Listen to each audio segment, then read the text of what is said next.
My name is Lorenzo Catapane, My name is Ben Catapane. and we are the sons of Dr. Jerry Catapane. Our father requested that we present his proposal to make us aware of the issue and that there are possible solutions to the immigration problem in America. Please allow us to present Dr. Catapane's proposed solution to the United States immigration problem. Solution to the United States immigration problem by Dr. Jerry Catapane. Can the U.S. immigration problem be solved?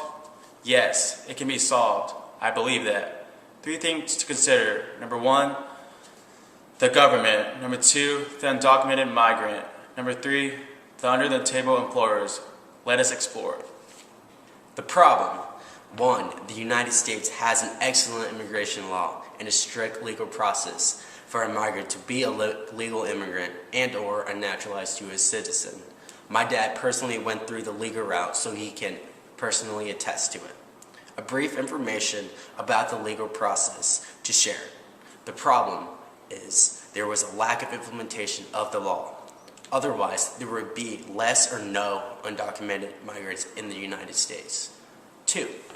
Undocumented migrants enter the U.S. illegally, or they entered the U.S. legally, but they overstayed illegally. They violated the immigration law. 3. There are U.S. employers who harbored and or utilized the services of undocumented migrants. They are violating the immigration law. 4.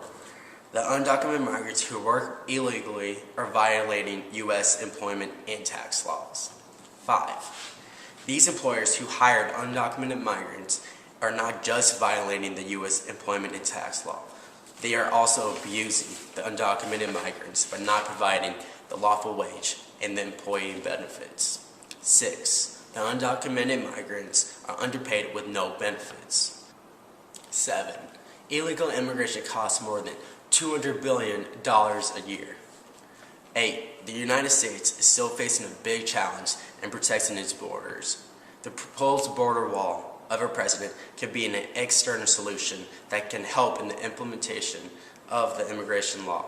However, the fact still remains, we are still financially bleeding internally because of the problems just stated above, costing our government hundreds of billions of dollars every year. Example of a legal immigration process. Dad can personally share the strict legal immigration process. He went through the legal system from having a tourist visa to becoming a U.S. citizen. Tourist visa.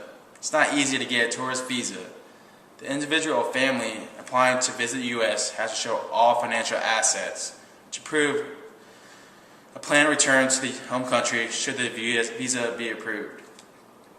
Proof of financial capability to support self or family while in the U.S.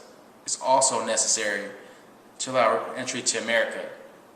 More requirements like employment, etc., to convince the U.S. consul that there is no desire to illegally overstay in the U.S. during the home visit. The U.S. tourist visa holder is only given 1 to 6 months to visit and stay upon entry. An extension of up to a maximum of 1 year can be requested.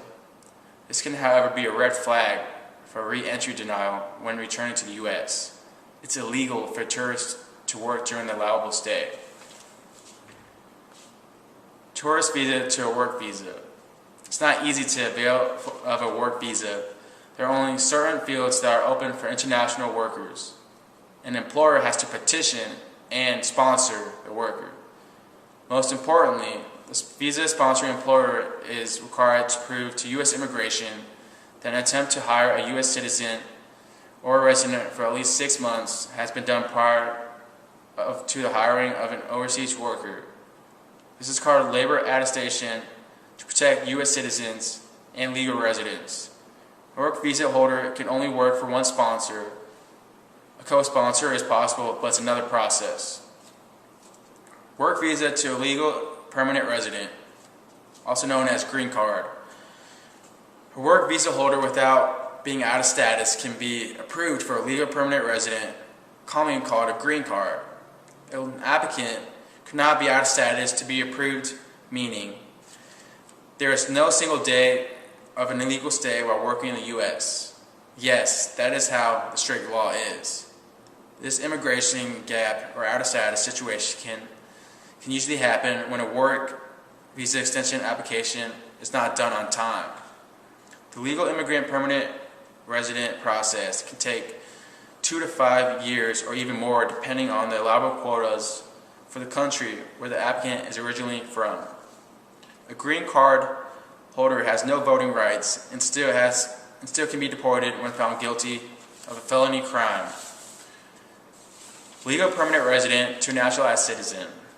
After becoming a legal permanent resident for at least 5 years, a green card holder is eligible to apply for U.S. citizenship. The applicant has to denounce the country of citizenship to become a naturalized U.S. citizen. Later on, the naturalized U.S. citizen can apply for dual citizenship should both the U.S. and the country of origin have agreement like so. Can the U.S. immigration problem ever be solved? By focusing on the potential solutions and not being stuck to the problems and issues, the immigration problem can be solved. There is a way to overcome the U.S. immigration challenge.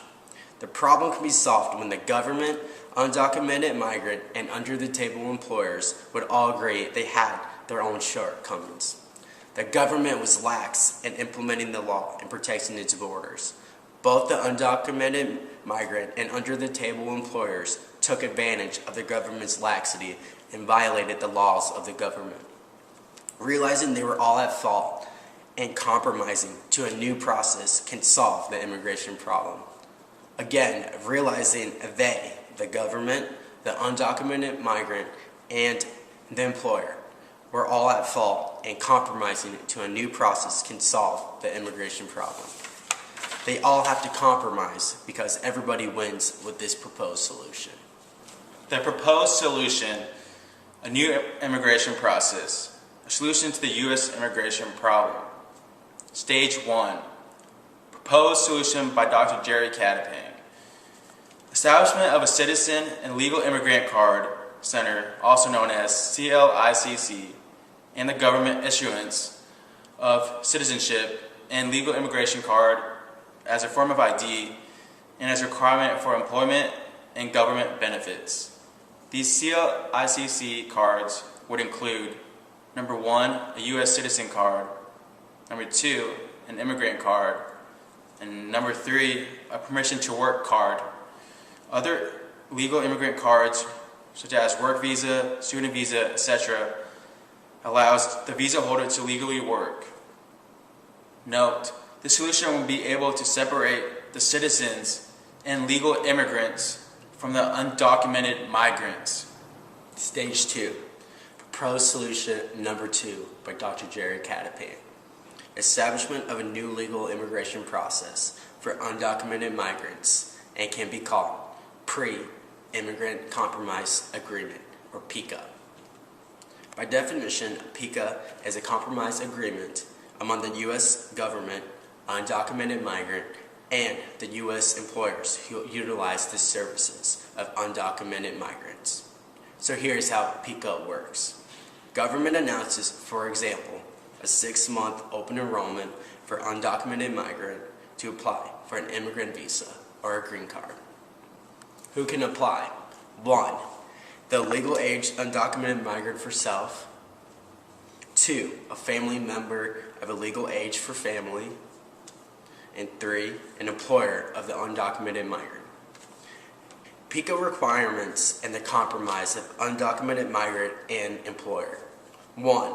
The voluntary PICA application during the open enrollment. 2. Agrees to pay $500 PICA application fee. 3.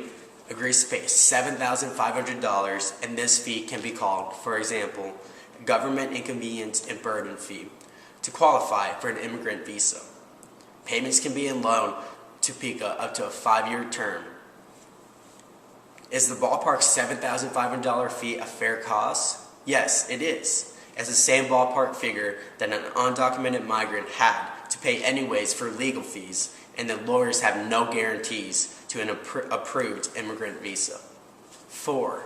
Employer agrees to pay half of the fees should he apply for the undocumented migrant. 5. Should the undocumented migrant decide to go back home to their country during the PICA application process, he or she is eligible to have a 20% off For example, off the inconvenience and burden fee.